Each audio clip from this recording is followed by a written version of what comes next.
جايزة الأوسكار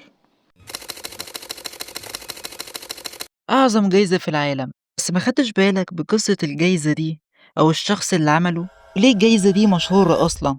Mom, I just want an Oscar.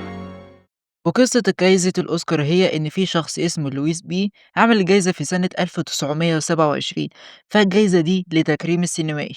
لكن كلمة أوسكار بالذات نفسها إن في حرمة سعرانة اسمها مارجريت شافت التمثال وبتقول ده شبه عمها، فسمي الجايزة دي لاسم أوسكار. وكمان الجايزة ليها 4 فئة، وأول حاجة نتكلم عنها هو فئات الأساسية.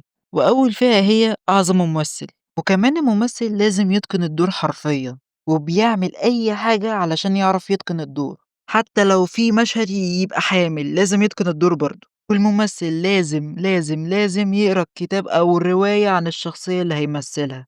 وتاني فئة هي أفضل مساعد ممثل. مساعد الممثل هو نفس الكلام الممثل، لكن الفرق إن هو بيسنده. وكمان ظهور مساعد الممثل بيكون قليل، ولكن هو الأساسي في الفيلم برضه. ونفس الكلام في الفئة التالتة والفئة الرابعة اللي هما الممثلة ومساعد الممثلة. وخامس فئة وهي أفضل مخرج. المخرج هو الأساس في الفيلم، مش المخرج اللي يقولك ستوب وكات وهي لفنان وكده خلاص شطبنا. المخرج هو اللي بيساعد البطل وكمان مساعد البطل، وبيقول له ازاي يتحرك وازاي ما يتحركش. وسادس فئة وهي أفضل فيلم، والفئة دي بتركز في أعلى جودة، أحسن ممثلين وكمان أحسن إخراج، بيكون مميزة. وأهم حاجة إن الفيلم ده ياخد جوايز وفلوس، فلوس. وفئة تانية وهي فئات السيناريو، وأول فئة وهي أفضل سيناريو أصلي، بمعنى إن الفئة دي بتركز في فيلم مقتبس في الحقيقة، زي أعظم فيلمين بالنسبة لي روكيت مان وكاتش مي إف يو كان. تاني فئة وهي أفضل فيلم مقتبس، وبيكون الفيلم مقتبس من رواية أو قصة مش حقيقية، زي ذا شاوشانك ريديمبشن وأرايفل.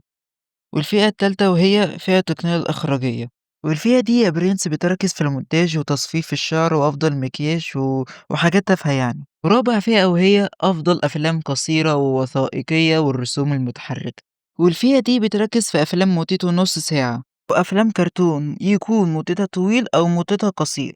طب يا مكسيكي، هو ليه الجايزة مشهورة أصلا؟ انشهرت بسبب التأثير الفني والتغطية الإعلامية والاعتراف بالإنجاز. فأكيد الجايزة دي ليها أسباب سلبية وأسباب إيجابية. الأسباب السلبية هي إن مفيش تنوع، أخطاء إدارية، ونقص مشاهدة، يعني حاجات ملهاش لازمة، وبتركز في أفلام الكبرى زي أفلام هوليوود. شوف الممثلين لما ياخدوا الأوسكار بقى. يا ابن المحظوظة يا فوزي، ده زمانه هايص.